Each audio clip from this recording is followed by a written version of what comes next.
Welcome, low ego action heroes. This is Debbie Levitt from DeltaCX.com. We're a full service CX and UX consultancy. We do projects, training, and consulting. Check us out if you get bored and have some spare time.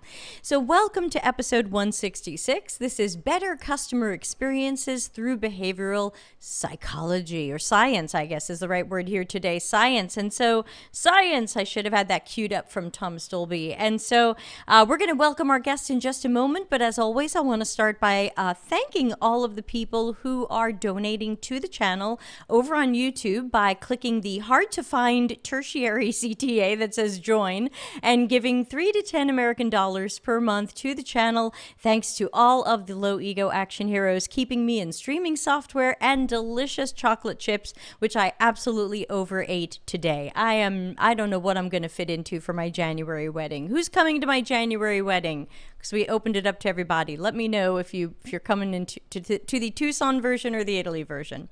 Okay, so let's bring in our guest, and I should have asked her the right way to pronounce her name, so I'm going to just leave it to Jen. Jen, how do we pronounce your name, and tell us all about you? It's Clinehens, but don't worry because nobody gets it right. I usually get Clinehens. It's all over the place, but it's Clinehens. I was going to get it wrong. Okay. Oh, it's fine. Everybody gets it wrong. You know, I'm used to it now. Sorry. So tell us all about you. What do you do? Where do we find you? Yeah. What should we know about you? Yes, so I'm Jennifer Clinehens. I am the managing director of a little bit of a consultancy / course platform called Choice Hacking. So basically I help UX and CX designers, marketers apply behavioral science and psychology to any point in the customer experience. So it might be like a TV ad, it might be digital advertising, it might be a retail experience, it could be, you know, in an app, anything you can think of. I basically help businesses kind of figure out what to do. I have written a few books, one namely called Choice Hacking, which is kind of my big thing. I have a podcast named Choice Hacking. I have a lot of stuff named Choice Hacking, and a few other ones. CX That Sings, all about customer journey mapping and how to solve impossible problems, which is about lateral thinking and different ways to kind of approach the challenges that we face every day. I've been lucky enough to work on some really big brands in my career, and with Choice Hacking as well. Places like McDonald's, Starbucks, Adidas, or as we would say in America, Adidas. All across the globe, North America, Middle East, Europe. And you can tell from my accent, I'm an American expat as well. So while I work on global brands, I have not lived in the US now for about 6 years. I live in the UK. So a lot of stuff going on with me. But yeah, the thing I would say about choice hacking, if there's just a one little liner to take away from it, it's basically the human problems behind business problems. So if anyone is interested in that, if you listen to what I have to say today and you want to check it out, it's just choicehacking.com. Super. Get Choice Hacking into your browser and track down Jen. We've got some hellos from everybody. Oh, someone said the video title said it was Office Hours Ask Me Anything. Did I? Oh, I'm sorry. I forgot to update it on the I'll go fix that. Oh, thank you. Sorry, one woman show. Okay, so what I'm going to do is I'm going to flip over to your slides, and while you are talking, I'm going to go clean up my mistake and make sure our YouTube video has the correct title over on YouTube, which evidently it does not. I apologize. And Jen, just let me know when you want me to advance the slides, and I will do my best to juggle all the things. And actually, if you wouldn't mind, if you could skip to the slide that says behavioral science, I think it's 2. I've already talked, but anyway, it's live YouTube, to go fix your thing. But sorry. So people want to know. Oh, no, it's fine. So behavioral science, people always want to know, like, what is that? What does that mean? Basically, it's just the study of why people behave the way that they do. I personally am not a behavioral scientist. I wouldn't call myself a behavioral scientist. I am a CX and marketing practitioner that happens to be an expert in a few things, one of them, and the primary one being behavioral science. And actually, Debbie, if you're around, if you could skip to the next one. I'm around. I hear you. Sorry, they're short little slides. I know you're doing stuff. Now I've got to move over to the next one. Great. Yeah. So, behavioral science is an interesting one because sometimes you'll hear people call things, is it behavioral economics? Is it psychology? Even myself, I tend to say I use behavioral science and psychology, which is a little bit of a misnomer because behavioral science is like an umbrella. There's a lot of things underneath it. Basically, there's two big buckets that sit under behavioral science: informational sciences. So that would be like how we take in information, how the design of information affects our behavior and our decision making. And the second big bucket would be relational sciences. So that could be anything about how your human decision making is basically affected by your social interactions or your context. Some of the sciences that kind of fall under this big behavioral science bucket are things like cognitive science, neuroscience, cognitive psychology, social psychology. So it's a big field, which actually is really nice because, for me as a practitioner, there's a lot of studies and learnings that I can kind of draw on and practice in real life to kind of see, what's working for me outside of, that laboratory environment where you might find something that's really interesting, but there's no way to figure out how to apply it to an application experience or a retail experience. And so I'm kind of the bridge between the really smart science people, all the PhDs, and the people, down on the ground. And so if we go to the next, oh, there you go. Let's go to you the got next it. one. I do All have to say right. next I'm slide. trying to pick up your vibe there. Go ahead. Yeah, I like it. Yeah, so when we think about behavioral science, there's many people that have contributed to this field of study. Primarily, you will hear about these two folks in terms of like where it all came from and like how it became popularized, because it is very popular. I think sometimes it's it kind of can be a victim of its own success, because a lot of times you'll see like clients or people in agencies and things kind of picking it up and going like, oh, we do behavioral science now, because it is kind of in the zeitgeist. But these two gentlemen helped, get it there. Both obviously Nobel Prize winners, so much smarter than me. But we got Daniel Kahneman, who wrote a book called Thinking Fast and Slow, and Richard Thaler, who wrote a book called Nudge. And if you want to pick up any book to just kind of, other than mine, learn about behavioral science, of these two, Thinking Fast and Slow is a little bit dated. There's probably some things that need to get, he needs a second edition if you want my honest opinion. But it's a good fundamental text. It's also good to read with if you just Google like Thinking Fast and Slow updates, you'll find a whole list of things that's like, oh, okay, at the time of publication, like this seems right, but we've learned a few things since then. It is a tough read. It is huge. It's probably this thick, just giant. So I wouldn't necessarily recommend that as the first book you read about behavioral science, but Nudge, written by Richard Thaler, is very approachable. It's almost pop science-y in that it's very accessible, like it's an easy read. It's fun. There's lots of cool, like examples and things. But basically what these two gentlemen kind of, helped create is, if we go to the next slide, a move from kind of, this old world. And I've illustrated the old world of thinking, using a marketing framework. So AIDA, if you've ever heard of, this framework that basically stands for attention, interest, desire, and action. In the old world, let's say like the 50s or 60s, you get, somebody, way before digital experiences, obviously, you'd have like a madman or woman sitting up in an office someplace and going to the client, oh, the first thing we've got to do if you want to sell this product is grab people's attention. And then the very next thing we do is drive their interest. Then we drive their desire, and then they will take action. They will buy your product. And it was a very, kind of a linear thought process that you've really got to move people from one end of the funnel to the other. You still sort of see AIDA around now is a good kind of like fundamental way to think of how people might the information that people want, right? Like obviously you have to attract their attention, you need to make them interested, you need to make them care about something, and then they'll take action in an ideal world.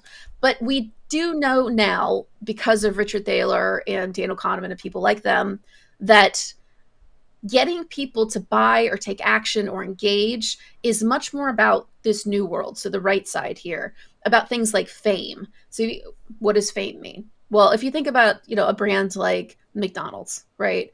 Everybody across the world basically knows what McDonald's is. Coca-Cola. Those are famous brands. Starbucks. So the idea is, if you are famous, fame is something that you've built up usually through brand or brand marketing, places like Uber, Amazon. It tends to then become the thing that you think of when you need to buy something. So if, for example, it's a hot day out and you're sweating and you're walking around and you're like, oh my God, I just really need to quench this thirst. Well, if you have a famous brand like Coca-Cola, you're more likely to think, oh, well, maybe I should use a Coca-Cola to quench my thirst. Or I really need to buy, whatever it might be. Oh, I'm going to go to Amazon because it is a famous brand, right? So things like salience. So salience just is a fancy sciencey word for, do I notice something? Is something jumping out from its background? And actually, I use an artificial intelligence tool called Dragonfly to test salience. So I work with a lot of clients on, let's say, digital experiences, and we'll look at like a welcome or an onboarding sequence in an app, and we'll say, okay, well, let's put it through the salience AI, and let's figure out not what you want people to see, what you think people are looking at, but what they're actually noticing. And what you'll see a lot of times is, oh, like this fancy, like beautiful picture, this icon is catching everyone's attention, but then they're missing the call to action because the image is too big or it's too bright, it's too flashy. And we know from all of, the science and research that people have limited attention and they tend to not really want to think that much. So they'll pay attention to the big image and hunt around and go like, I don't know what to do. I'm bored. I'm done. So, digital designers know that, right? It's like too much information, like Hicks law. I spend too much time. People don't want to have that much or that amount of friction, and they'll just kind of opt out of things.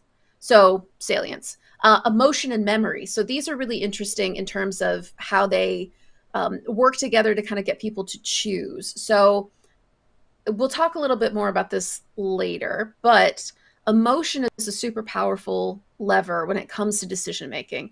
So I won't get political, but politics is a good example of an arena where politicians want to drive emotion, right? Especially in the US at the minute. I just came back from a trip to the US and had to see a bunch of political ads. And it's, I'm so sorry. Oh, go ahead. No. No, I'm so sorry you had to look at those political ads. I don't miss that. Well, yeah, it was wild. But the whole goal of them is not to present a rational argument. It's not to grab your attention, interest, desire, and action. It's to make you mad. So, you go into the voting booth and you say like, oh, I'm so angry and I'm angry, but I know that if I choose this political candidate that they're going to make me not angry or whatever it might be, whatever emotion it is, right? Or angrier. Yeah. So not to get political, but I think it's a good example of like how emotion can drive decision making. And then memory, like just do you remember an experience and what is your memory of that experience and how was it created? So we'll talk a little bit more about some specific principles here, but that's where we landed is this new world of thinking.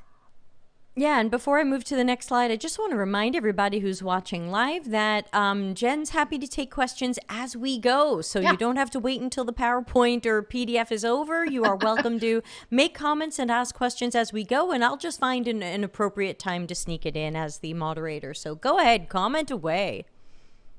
Yes, totally.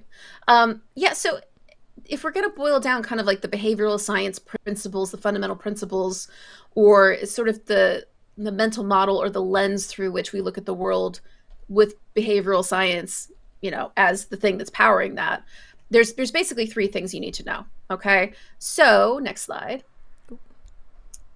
Oh, sorry. So go ahead. Oh no, you're fine. I got short little slides. Sorry. I'm just keeping you on your toes. Yes. So everyone is irrational, and I'll explain what I mean by these. We don't actually know what's motivating us. And nobody really likes to think. So again, this is a huge area of study, but basically these three fundamental principles are really good to keep in mind when you're designing any kind of customer experience, whether that is marketing or a digital customer experience, retail experience, whatever it might be. So if you go to the next slide, it's a quick one. So everyone is irrational. So let's talk a little bit about what I mean by that.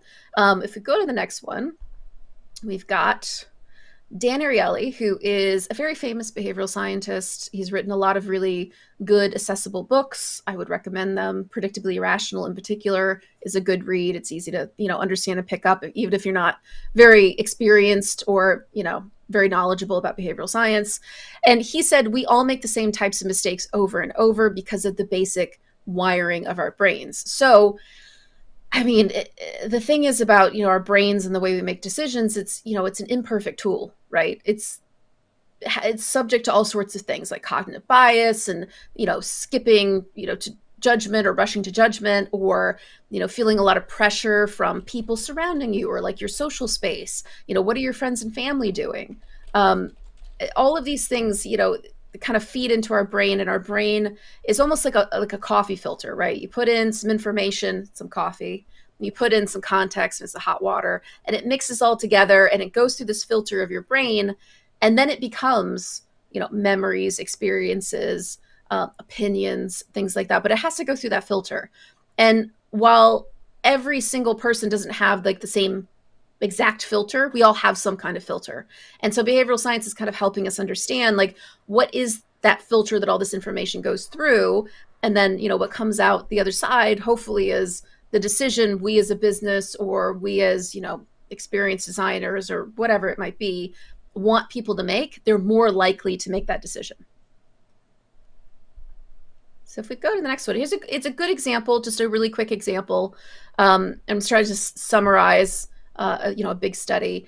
But there was a study done at a university where basically the wool was pulled over some undergraduate students' eyes. They were told that they were going to come in and participate in some research about pain, right? And they were going to have their hands shocked. Okay. So they get these people, and they've broken them into two groups. These people don't, there's two groups, and they get them in, and they kind of shock their hand a little bit.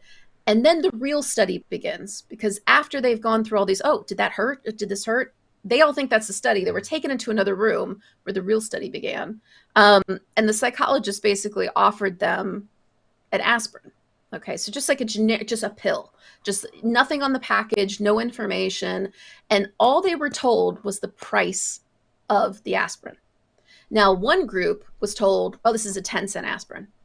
Okay, well, without any context, you're like, oh, okay, that's pretty cheap, 10 cents, whatever.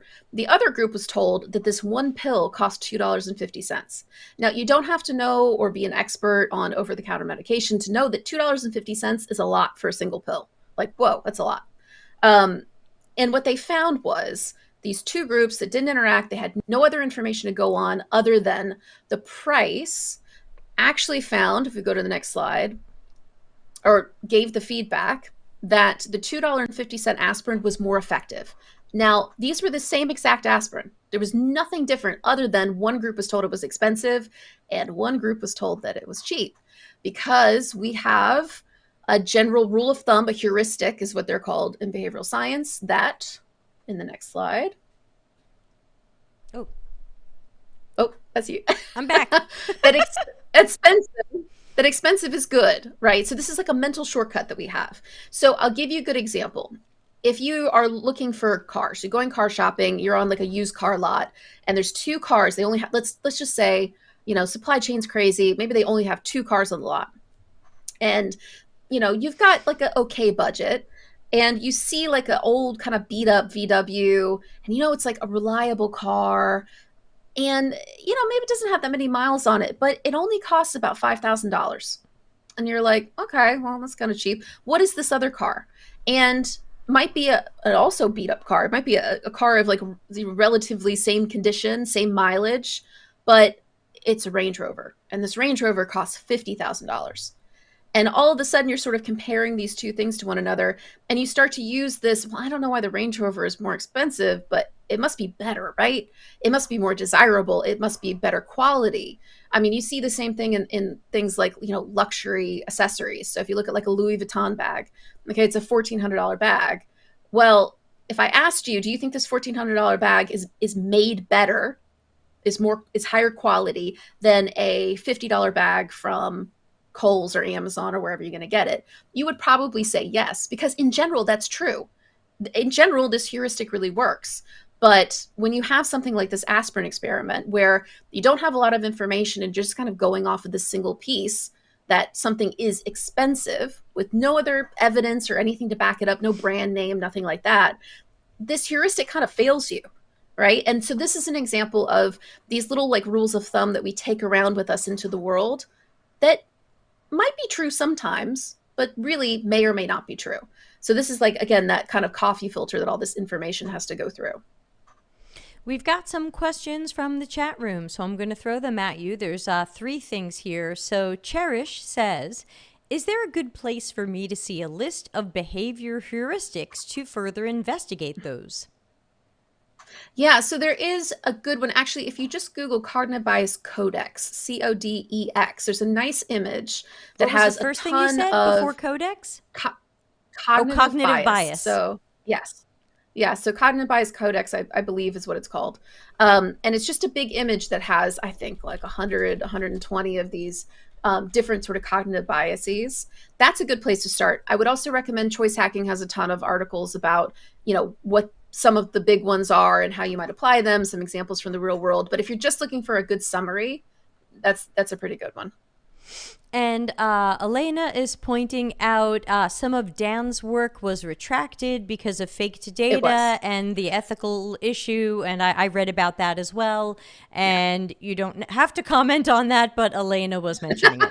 I'll comment on it. Go for No, it. and I know who Elena is actually. Yeah, I'm not Dr. surprised you brought Elena. that up. Yeah. Yeah, we know who Elena is. Yeah, so you're very right. I think that's a good thing to point out. This is something that, again, I'm not a behavioral scientist, so like, my job, I guess I'm kind of like shirking a little bit of responsibility. You got to stay on like the cutting edge of things because there are things that are having like replication issues. Probably not like for a rabbit hole for us to go down, but goes back to the thinking fast and slow comments that I made. It's like science moves on and they discover things or they can't repeat things, and so you have to make sure that you're kind of like staying up to date with these things. I mean, Dan's issue is a whole nother issue. I probably won't comment on that just because I'm not familiar with all the specifics, but Sure. I do sort of know the general story.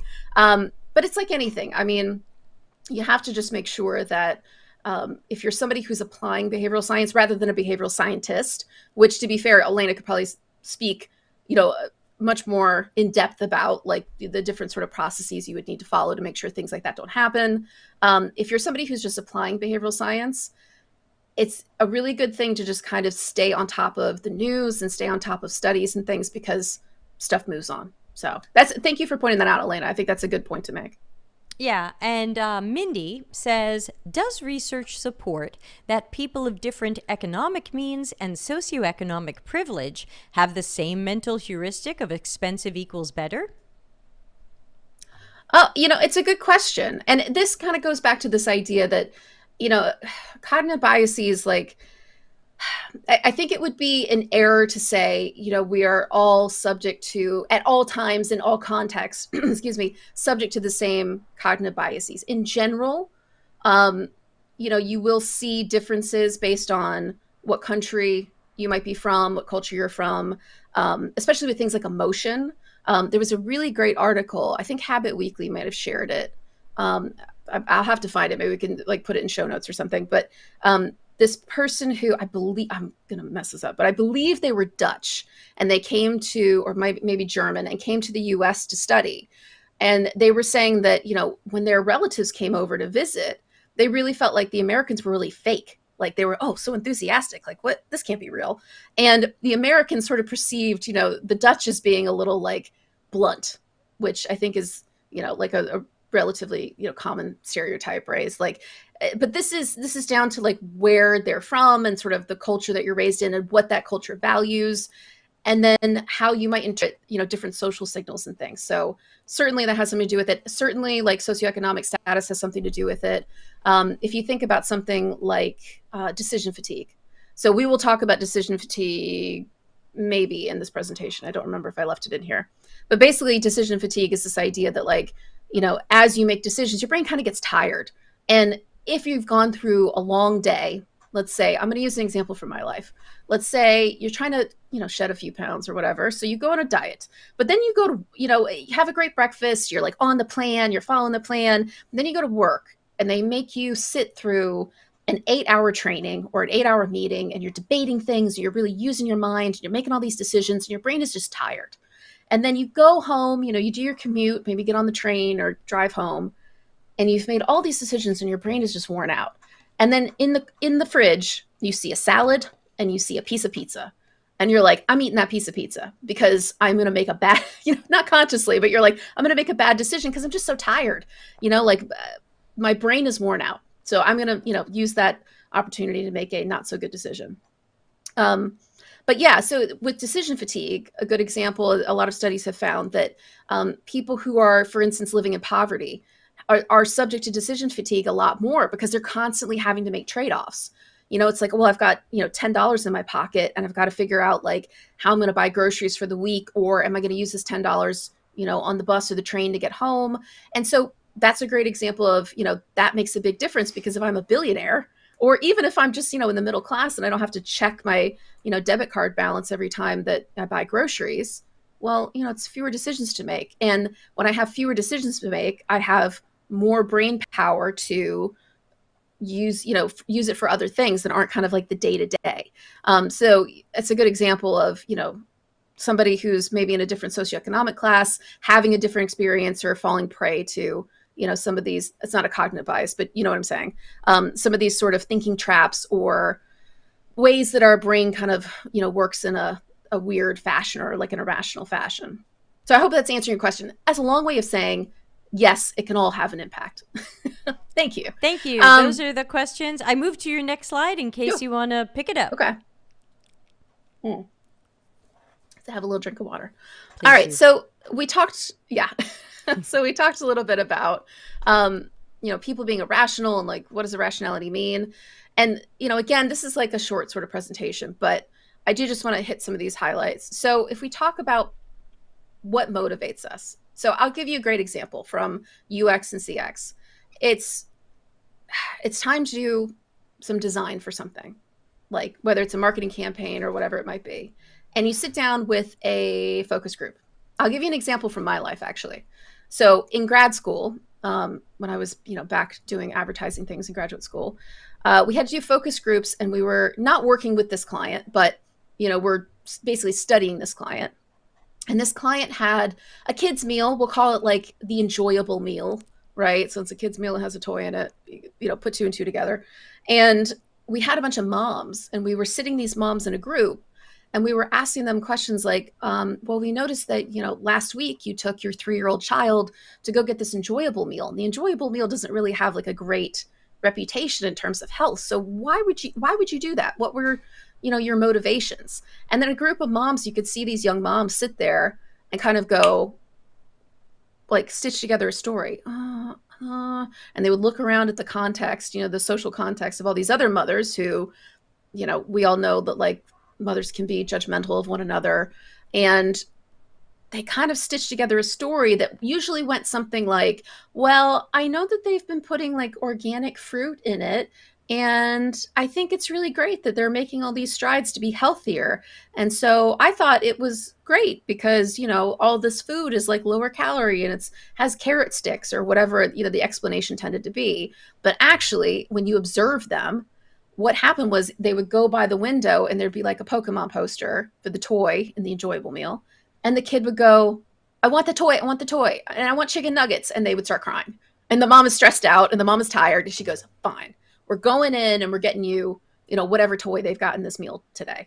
But that was the thing, is like, they might have really believed that the reason that they got this kid, this enjoyable meal is because, oh, it's more healthy and everything's, it's fine. It's like they love it, and they get like this little recyclable toy, and it's awesome. But in reality, that's not what happened. But they kind of stitched together retroactively the story that made them feel better about the decision that they made. And that's just one example of like, there's a million of these where people aren't really getting why they're making a decision. They're just not aware. Like, you might think you're doing something for one reason, but actually it's something completely different. And I think there's a good quote actually on the next slide. I really like this. So Margaret Meat is a cultural anthropologist from, ages old. And she has a great quote: what people say, what people do, and what they say they do are entirely different things.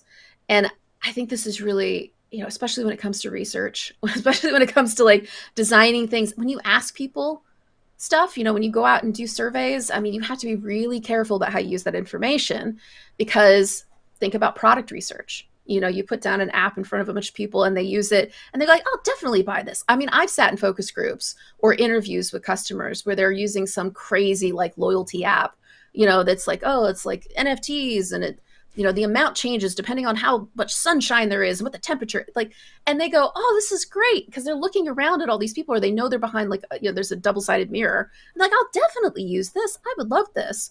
Or, if you, in the case of the iPod, very famously, a bunch of people sat in a room and went, I'll never use this. This is dumb. And Steve Jobs basically said, I'm not going to listen to those people because they don't really know what they're going to do or what they're not going to do. So it's a good one to keep in mind, I think, as we're thinking about, like, how do we actually validate ideas, and when should we listen and when should we observe, and how do we sort of combine those two approaches? Yeah, we talk a lot about that stuff on the channel, always going for the observational research where we can. Yes. Yeah, and so some of the reasons why, we really don't know why it is that we do what we do is because a lot of our decisions are made subconsciously. And really, it's most of our decisions. There's not an exact number. There's a Harvard professor that threw out this 95% number as basically like a rule of thumb, but that's not a mathematical number. It's not like exactly 95% of our decisions are made subconsciously, but basically most of them are. So there's something happening kind of beneath the surface. There's different sort of like I was saying, social pressures or different cognitive biases that are coming into play about how you're taking in information, the way the information is presented to you, and it all becomes like a little bit of a soup. And then out pops the decision, but you can't go back in your mind and say like, oh, okay, why did I do that? And to be honest with you, this is probably good, right? This is like a survival mechanism, because if I had to sit down and like make a pros and cons list about putting, what pair of socks do I pick in the morning? Like, that's crazy. I mean, you would not be, if you had to do that for every decision, you wouldn't make it out of the house. So this is like, works for us. There's a reason why our brains kind of work this way. But the problem is when you start to try to unpack why people are doing something or what they might do, it's a little trickier, because they can't really go back in the little file and say like, oh, I see. Well, I picked these socks because they were more salient than this other pair of socks, and I only had 2 minutes, so I was time pressured, so I just picked the first one I saw. I mean, who talks about their decisions that way? Almost nobody. So yes, so subconscious decision making has a lot to do with this. And a good example, so the next slide, actually, our decisions are usually, influenced by something that we may not even notice, right? So I shouldn't say they're usually influenced by something we don't notice, but a lot of times they're influenced by something we don't notice. And there is the principle of anchoring. I like this principle because everybody's seen this in real life. And it basically says that our decisions are influenced by the first information that we see. A really good example of that, actually, if we skip, not to the next slide, but to the slide after. Curveball. I can there we click go. twice. Yeah. So if we have something like this, so this is an example actually from a New York Times article about how terrible the MSRP prices are on Amazon, how they're like not rooted in reality at all. But we've all kind of gone into, in the UK, it's called TK Maxx. In the US, it's called TJ Maxx. Any of these like discount stores where you're looking around and you're like, in your mind, it's a discount store, right? Their job is to make you feel like you're getting a good deal. But when you look at the price tag and you go, oh, wow, this sweater's only $19.99, but the regular price is $300. Wow, I'm getting a $300 sweater for $20. We know, like, logically, that's probably not true, right? But we look at the price tag and the first thing we see is $300. Oh my gosh. But then the next thing we see feels teeny tiny in comparison. And that's an extreme example. Just like this is an extreme example, this sifting framed cat pan, which I'm going to get close now. So the list price is apparently $2,159. Now, I don't have cats, but I'm pretty sure, unless this is like a solid gold cat pan, plated, yeah. There's no way that there's any reason why it is $2,000. But what they've said is, oh, it's a little bit of anchoring. We'll try some anchoring, but they just went to the extremes with it. And they've marked it down to $27.67, so $27.67 from $2,159. What a wonderful deal. Like, and obviously, like, this is a very extreme example that they chose for the article to illustrate that there's craziness happening. But you do see this a lot, like in online retailers, especially because they can show you right there. They don't have to change a price tag out. They can just, stick another number in, the SQL database, and here it pops. And this is sort of an area that's kind of ripe for something we won't get into today, which is sort of the unethical application of things like this, things like dark patterns or deceptive patterns, where you're using something like anchoring, you know it's going to work, and you're just kind of making up a number. You're lying to the customer, essentially. Maybe this is never, ever, I can guarantee they've never sold one of these cat pants for $2,000. But they don't care. They just want to make it up because they want to get a sale. So we might actually just kind of keep going. I'm just mindful of the time. So I'm going to skip a little bit of our, we're just a little over bit of half a research over. study about anchoring. Yeah, I'm just mindful that I want people to be able to ask questions if you'd like. Yeah, keep the questions coming. Is this the slide you want? Yes, absolutely. So number 3 out of 3 is no one really likes to think. Now, you might be saying to yourself, strategists, usually, that was my job when I was in agencies, basically a professional overthinker. You might be thinking to yourself, overthinker, not me. I'm really smart and I love to think. But actually, you really don't, right? And there is a very famous quote, if we go to the next slide, where Daniel Kahneman, I love this quote just because it's like so visceral, right? Thinking is to humans as swimming is to cats. They can do it, but they'd prefer not to. I don't know if you've ever seen a cat swim, but they look miserable. I tried to find a good picture, but I couldn't really. So I've come up with this little cartoon. But, if it's an emergency situation, a cat will swim. But they normally don't want to. So it's the same with thinking, right? Most people, again, it kind of goes back to the survival mechanism. Like you can't really think deeply about every single decision. But the problem is a lot of times we over-rotate the other way and we just kind of go on instinct or our gut. This is very prevalent in business, right? You see a lot of people who kind of fall into the magical manager trap, which is a phrase I just came up with, and I'm going to write an article about it. But basically, it's this idea that you've been made a manager or director or somebody in charge because you've got something that somebody else doesn't have. You've got it. You've got the business equivalent of the X factor, and Charisma. That's your gut. And it's like I just know the right thing to do. But if you look at the actual research and things, like going with your gut is not really a good idea, right? Because that's making decisions without really thinking. And it feels good because you don't have to think, because thinking is metabolically expensive. In other words, it uses a lot of calories.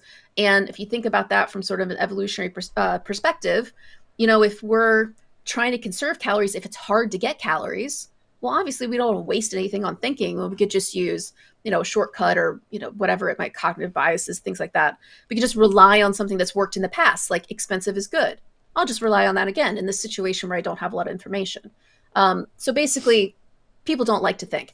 One way I might translate this for UX specifically is the concept of friction.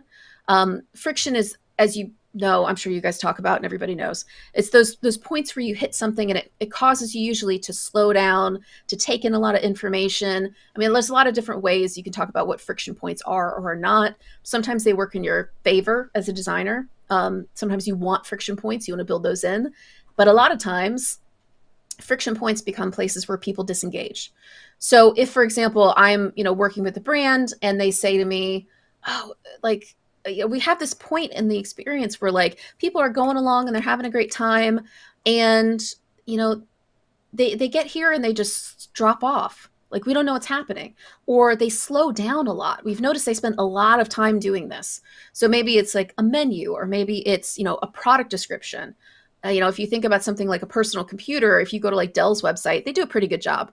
But, there's a lot of information there. And all of a sudden you're like, well, how am I supposed to take all this in? And I guess it's all equally important because it's all being presented to me basically the same way. So your brain's like, oh, time to think, time to think, time to think. And it becomes the friction point. And you spend a lot of time. And a lot of times people just kind of nope out because like, I don't have time to do this. I don't have time to do this right now. Like maybe I'm looking at this like on the train, to work. I just don't want to deal with it. So long story short, people do not like to think. And if we go to the next slide, I've got a couple in here, some of which we've already kind of touched on, but concepts like cognitive load. So you don't want to overload people's brains. That's what cognitive load is. So it's the more sciencey description is the amount of our limited working memory that we're using at any given moment. Our brains have a limited capacity to process information, so we want to make sure we don't ask it to do too much at one time. again, because I've just returned from 3 weeks in the US where I have not been for 3 years, go to a restaurant in the US and they give you the menu. And this is, like American restaurant, this isn't true of every place, but go to the Cheesecake Factory if you've Oh never my been to the God. Cheesecake The Factory. worst And they have a menu. book. It's ridiculous. Like, it's just awful. But if you have never been to Cheesecake Factory, it's exactly what it sounds like. It is a restaurant that has a lot of cheesecake, but they also have a menu that I think is about that thick. And then they've got like a low calorie menu that's about that thick. So it's like 20 pages and they're huge and they're just full of different things. And you look at that menu and I'm like, I'll just have a burger. Like, I'm not making this crazy decision. But then you flip to the burger side and oh my God, there's like 35 burgers. What am I going to, the cognitive load is too high. They need to cut down on the menu. But it works in other ways. So it's a good example of something that's overloading people. And if we go to the next slide, decision fatigue, we talked about this, right? You make too many decisions. Our brain becomes more susceptible to poor decision making. The example of like a diet or, somebody who maybe is having to watch literally their pennies, having to kind of live in this world where everything is a trade-off and there's too many decisions to make versus somebody who's just swiping like the Black Amex. So, it's a great example of how decision fatigue can work, in different contexts.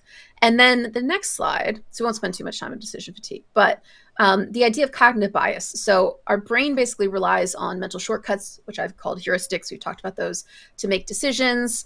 Information that we use to make decisions flows through sort of imperfect filters. And I use this coffee maker metaphor quite a bit. And these cognitive biases can lead to poor and unconsciously flawed decisions. One great example on the next slide is the idea of confirmation bias. Everybody's really familiar with confirmation bias, right? It's, if you've never heard of it, so it's basically people's tendency to search for, interpret, favor, and remember information that confirms existing choices and beliefs.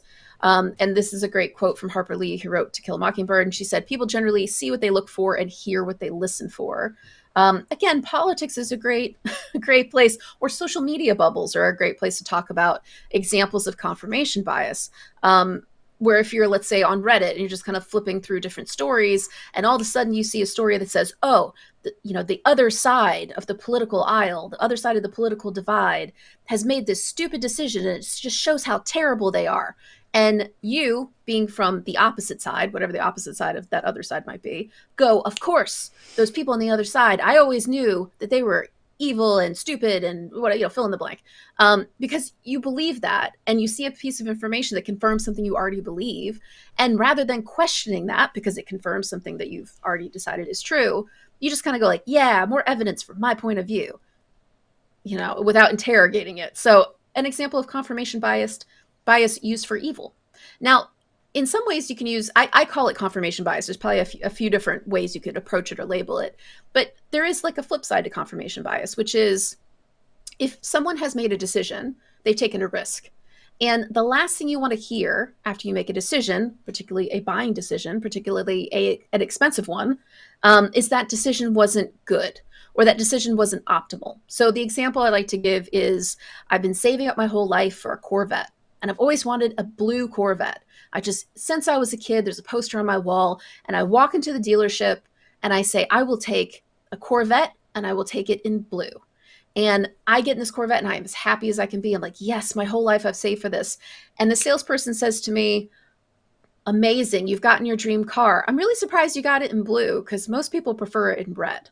Okay, so now you've got a piece of information that kind of, goes against the big risky decision that you've just made. You don't want to hear that.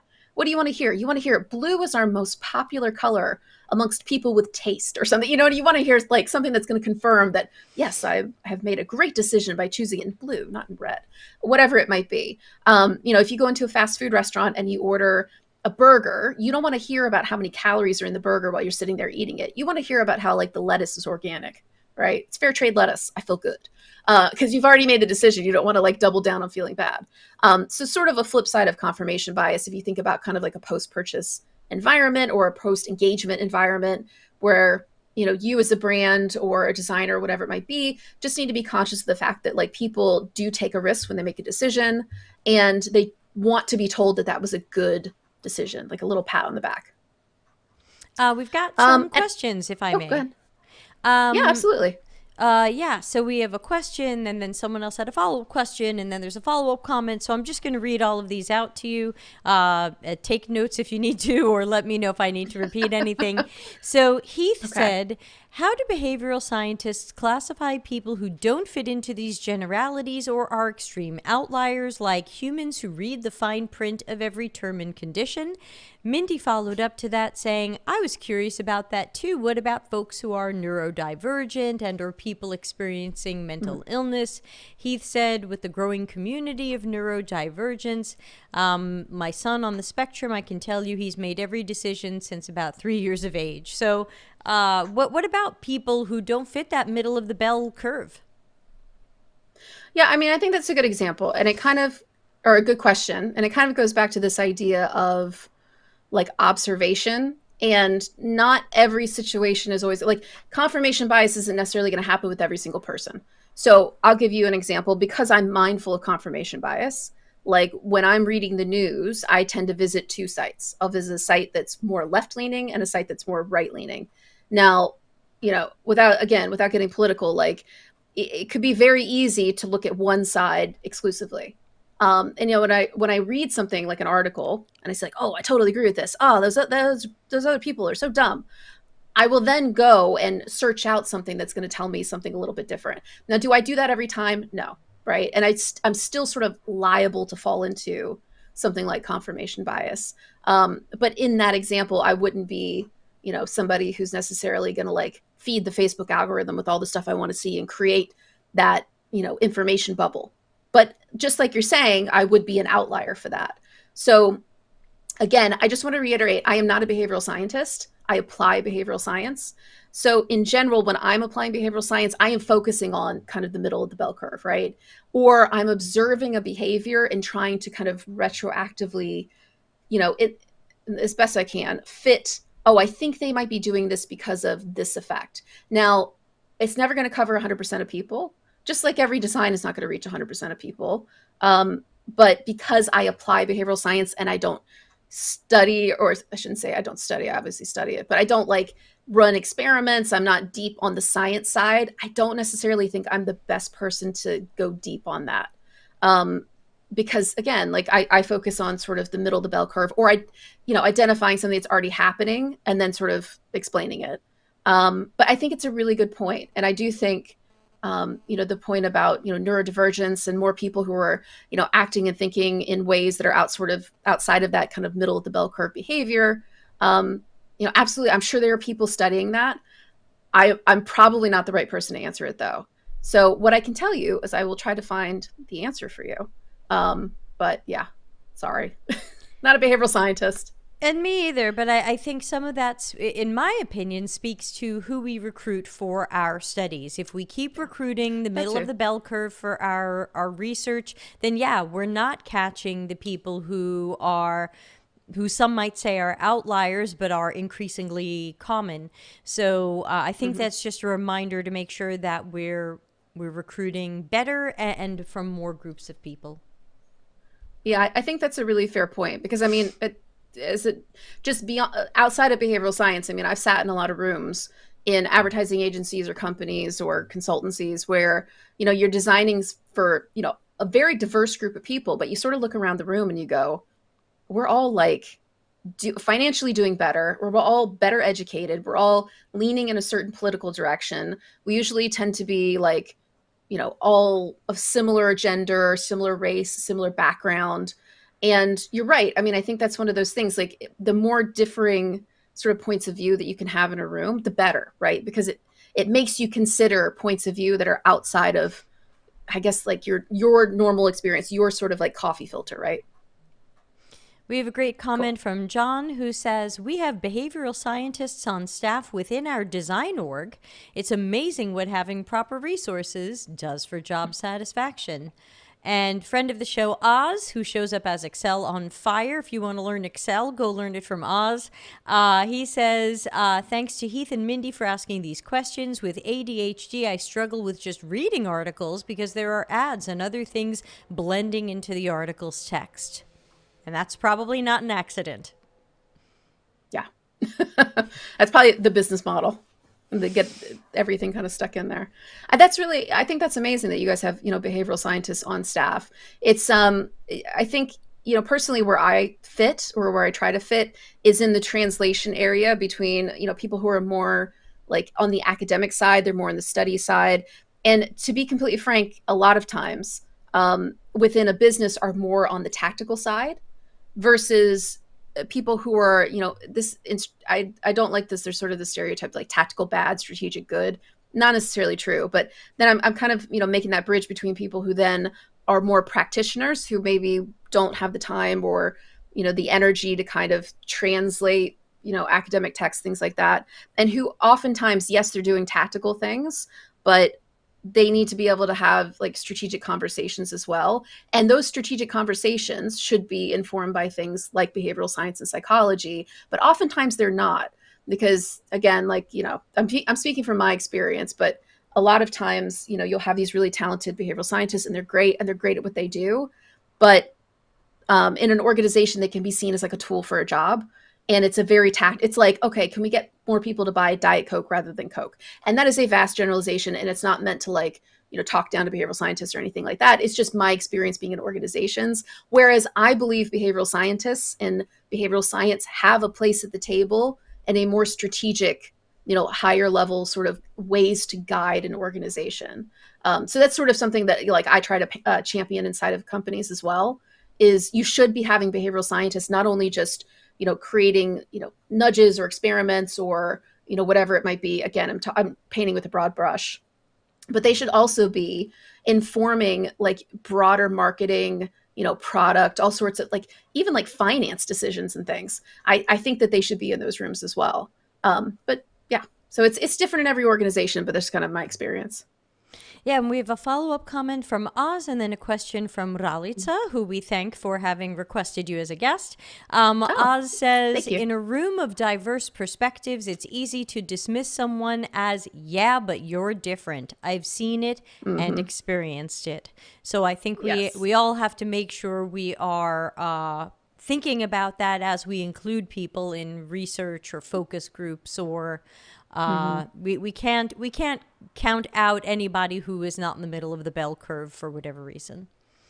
Exactly. Ralitza's question says, from your experience, what is the best way to combat a client's assumptions and expectations about what research will produce, the client's confirmation bias, so to speak? Yeah, I mean, that's probably a whole presentation. That's a good question, though. Yeah, well, I mean, it's a difficult one, isn't it? Because I'm just going to speak again, not from a behavioral science perspective necessarily, but from more of a practitioner perspective, which is having the experience of going in as a consultant or, an agency strategist or whatever it might be, and talking to a client, and the client's like, we have this amazing piece of research that we spent like $300,000 on, and we can't do anything without looking at this amazing piece of research. And then you look at the piece of research and you're like, oh no, like it's full of, like you could tell like the way the questions were asked, they were like shaped by somebody whose bonus depended on them answering a question in the right way. But it's an interesting one because I think the answer is probably politically and over a period of time. So, when I'm going into an organization and I'm, bringing like a new way to do research or new perspectives, it's not always well received. And again, this is my experience working with big companies, like big global brands that work differently than like a small business. But thinking about it as a process, right? So you can't go in and, say, I had a professor in, one of my graduate programs used to say, don't tell the client their baby's ugly, right? Nobody wants to hear you sit down and go like, well, this is, stupid and you should be doing something else. Nobody wants to hear someone say that, right? Like being that blunt. Now, you develop a relationship with the client, you work with things, you start to introduce ideas, and maybe you develop a relationship and a track record with that client where eventually you can say, this research that you've done is not good research and we should not be doing research like this anymore. Let me show you the way that I believe that we should be doing this research or what the outcomes from this research might be. So that's one way to think about it, is sort of the messenger, and like how do you, build a relationship, become a trusted advisor. And that's not just if you're a consultant, that's when you're in an organization too, right? You need to, build those relationships and be able to have those conversations with people, but maybe not the first conversation that you have. And that's just my personal opinion on it. That's how things will change in my experience. And I've worked in big corporate innovation teams and things, and it's like I made the mistake of going in and being, kind of cocky and saying like, oh, well, this isn't right. We should be doing it someplace else or some way else, some other way, and getting a lot of pushback for a lot of behavioral science related reasons, right? Like, you didn't come up with that idea, or I'm really invested in this idea, or I helped create these questions. So I feel like this is a personal attack, and, whatever it might be. So, that's one way I think to help them gauge, or I guess help them think about research in a different way. In terms of gauging expectations about research, that to me is your job. If you're a consultant, or even if you're internal to a business, that is your job from like the get-go, is to say, I just want to be really clear on expectations. Do you understand, what is going to come out of this, and what, always saying not just what we can do with it, but what it can't do. And what I found actually is, with very, very rare exceptions, people that, because they know nothing. Like, behavioral science kind of gets this reputation sometimes. I've seen it quite a bit, like in the ad world, where it's a silver bullet. It'll fix everything. Well, nothing is a silver bullet, because if behavioral science were a silver bullet, me and a lot of other people would be living on like private islands right now. Like, nobody's a magician, you know what I mean? So just being really clear about like what things can't do, I think people appreciate. And I know you said you were willing to say a few extra minutes if we ran late. We technically have 3 more minutes, and I know you have a handful more of slides. So is there any particular slides you want me to skip to? I mean, this one looks good, but is there anything you want to jump to? Yeah. Let's see. I might just say, can we skip to slide 38? I don't have my glasses on, so stop me when I'm there. Keep going. Keep going. Okay. You guys get a free preview of all the slides. There's not a million of them, but it says, what lies beyond the nudge? Ooh. I'm painting a picture. What's beyond the nudge? There we go. Okay. It. Thank you. So, yes. So, unfortunately, because I talk too much and get too ambitious with slides, we don't have a ton of time to talk about what nudging is, or, like how you might design a nudge, or how you might think about nudges. But basically, it's the way you design a choice. And the way you frame or design a choice can have real effects on the decision that someone makes based on that information. And in a really quick summary, that's basically what a nudge is, right? So if you've ever seen the famous example of the urinal in Schiphol Airport, I was in Schiphol like a couple of months ago, but no urinals in the women's room. So sadly, I didn't get to see if they're still doing this. But basically, they were having a lot of spillage at the urinals, without getting too graphic. And they decided to put a little sticker of a fly in the urinal. All of a sudden, the spillage has gone way down. Cleaning costs are down, all because people are kind of given something to aim at. Now, that is a very famous example, maybe not the best example of a nudge, but one I think a lot of people get and they're familiar with, because no one consciously is going like, oh, I'm going to aim at that thing and it's going to reduce spillage and cleaning costs will go down. But it's the way that the sort of situation or the choice was presented that made for a better outcome. And they weren't necessarily conscious of that design, but, influence their behavior. So that's a nudge. And behavioral science is very famously tied in with this idea of a nudge. Before Elena says, yes, I have seen the articles about, is nudging working, is nudging not working, all of that. Is it ethical? That's not, it's the whole, we could be here all day. But if we think about behavioral science like outside of the nudge, and this idea that I brought up earlier, that a lot of times behavioral science can be kind of stuck in a tactical place in an organization. Not always true, but it's a real risk, I think, for behavioral science teams or behavioral scientists in organizations. You kind of have to ask yourself, like, okay, well, yes, behavioral science can nudge, and everybody knows about nudging. Everybody knows about nudge theory, and clients ask for, can you nudge this? They don't really know what they're asking for. Sometimes they do. But there is more to behavioral science. It goes beyond. So if we go to the next slide, and this is a little bit of a misnomer slide, right? It's not just behavioral science can impact. Well, meaning and emotion can be impacted too. And then meaning and emotion, therefore, will impact behavior. But you see what I'm saying? It's not just about what I'm doing, like in the second, it's not just about the nudge. It's also about like, what is the feeling that I'm getting? How does creativity play into all of this? How does emotion play into all of this? Like, is my decision different if I go into, you know, let's say a retail store, and maybe it's like, I don't know, I'm just going to use Balenciaga, because Balenciaga is a very famous fashion house that had a very recent, I don't know what else you would call it, kind of a weird runway. It was mud, and they had all the, like models kind of trudging through the mud. These like gorgeous, tall, like gorgeous clothes, just trudging through like knee deep, maybe not knee deep, but like ankle deep mud. Not something you expect to see from like a fashion house, but maybe that's like emotionally stirring to you. And you see that and you're like, oh my God, this is just something I've never seen before. And I'm amazed and I'm astounded and I'm overwhelmed. That's going to have an impact on whether you, barring, if you have the money for Balenciaga, are going to consider them as a place that you would want to go to kind of express yourself. Do you want to be a part of that emotion that they've created for you? And behavioral science can be very emotional, and it can talk about meaning and how do we create meaning. I think what I call the golden rule of CX and behavioral science is the next slide, Ooh, called ready. the peak end rule. Oh, I'll get there. well, it's called the peak end rule. All right. And it basically says that people judge an experience not on every single moment of the experience and like averaging it together and going like, on average, it was good. It's actually based on how they felt emotionally at the peak and at the end. So the peak could be good or it could be bad, right? It could be an amazing experience, or it could just be like, oh, they treated me like garbage. I felt like I didn't even want to buy anything from them. And then at the end, whether the end was sort of a high note or a low note, you see this often in like customer experience where you're talking about something went wrong. Oh, like I went to pick up my car and my rental car, and they hadn't reserved one for me. And I was just overwhelmed. I was so angry because I'd made this reservation, but they gave me a free car and they found one that was even better. So the end of my experience was great, and therefore I had a good experience, even though that peak might have been bad. So it's, it goes back to this idea of like, how do you manage crisis situations for brands? But regardless, it's good news for customer experience designers, and UX folks and marketers, because we have limited resources and limited time. And if you really want to change someone's emotions or memories about an experience, you now know two really good places to focus: the emotional peak, be it good or bad, and the ending. And you do see quite a few brands doing that.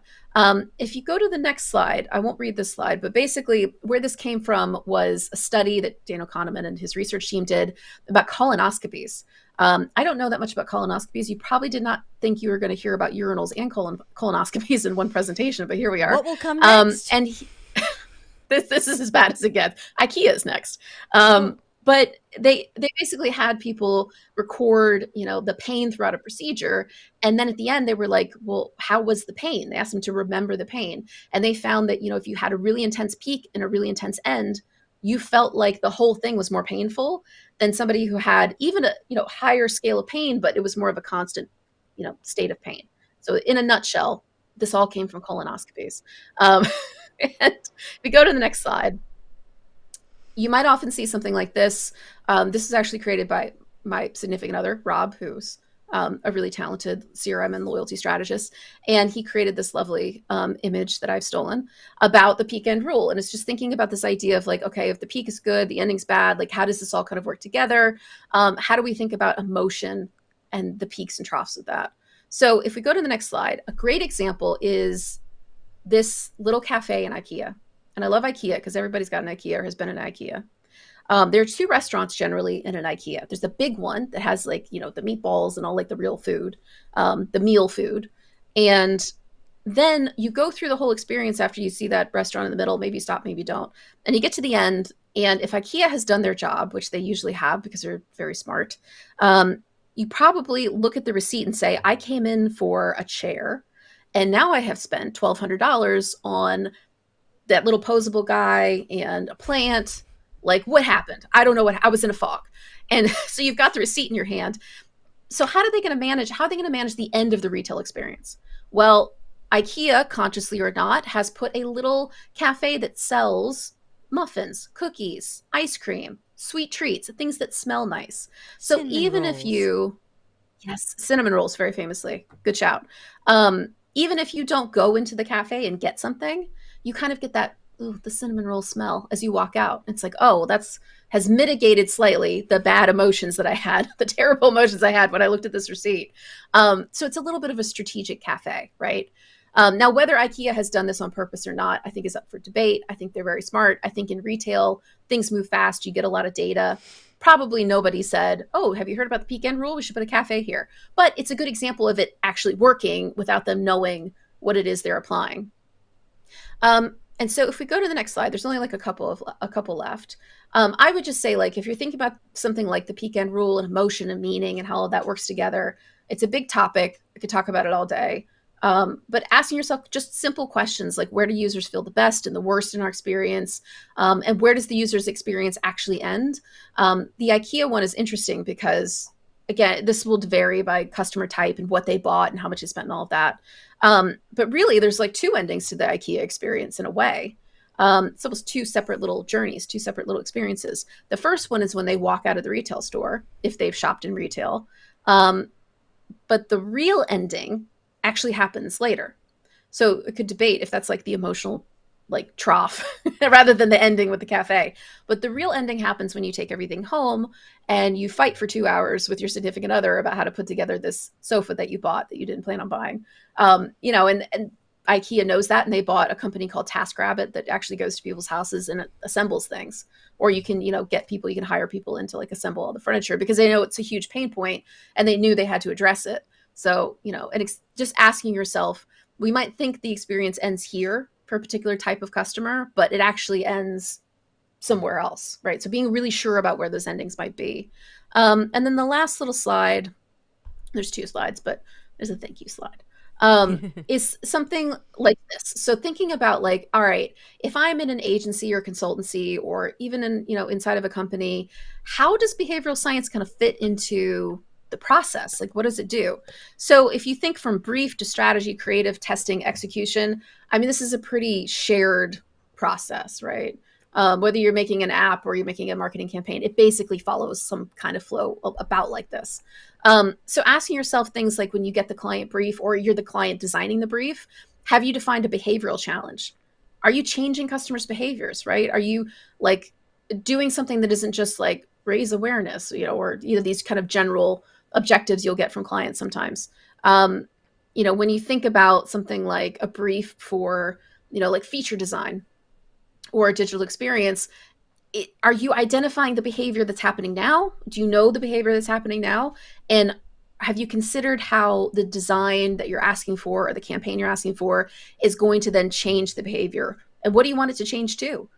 These are all things that you really need to figure out.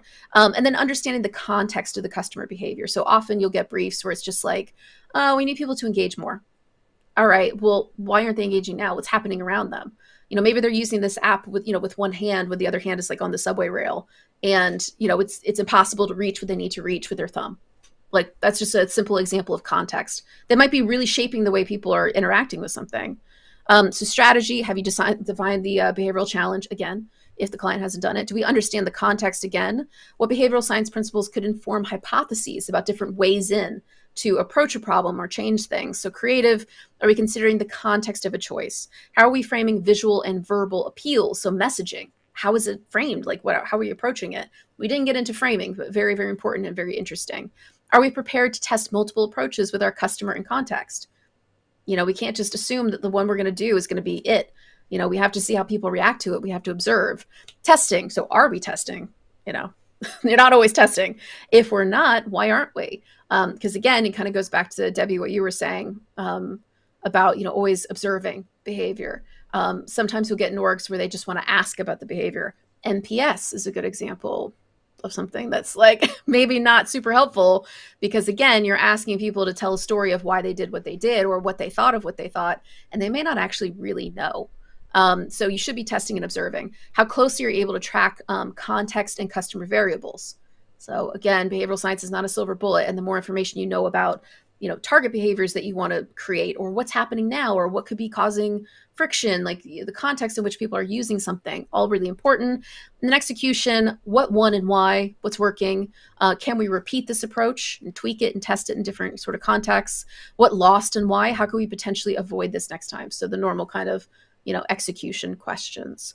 But hopefully like a nice little summary of some of the ways you can think about behavioral science, or how behavioral science might fit in sort of a creative briefing process, to design whatever it might be.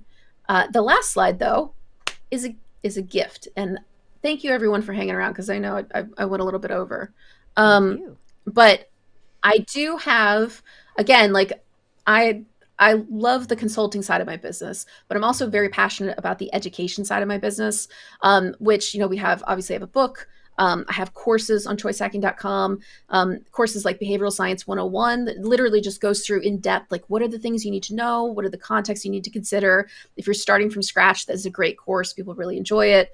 I have a customer journey mapping course that has a whole lesson about how do we use behavioral science in customer journeys and customer journey mapping, which people have found really useful. There's Getting to Yes, which is all about being persuasive with behavioral science. And then I also have one that's probably very applicable for everybody here, which is how to create persuasive experiences, that looks at a customer journey from pre, during, and post-purchase, and starts to talk about like what are the things we need to consider, what principles do we need to know or be familiar with.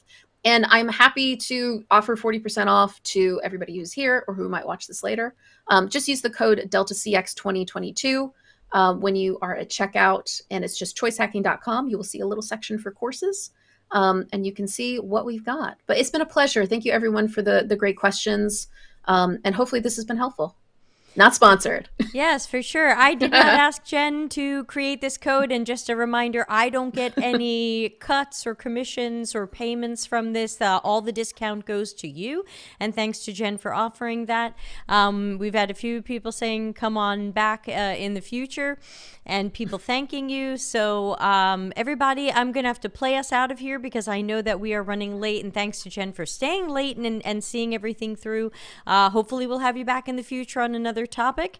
And for now, I'll say go find her at choicehacking.com. And let's see, tomorrow is our video networking day. Check in our Slack and Discord for how to get there. deltacx.com/links. You can join our Slack and Discord. And of course, Friday is critical thinking. So thanks again, Jen, and see everybody tomorrow or Friday. Bye. Customer centricity as business intelligence. Visit deltacx.com to learn why we are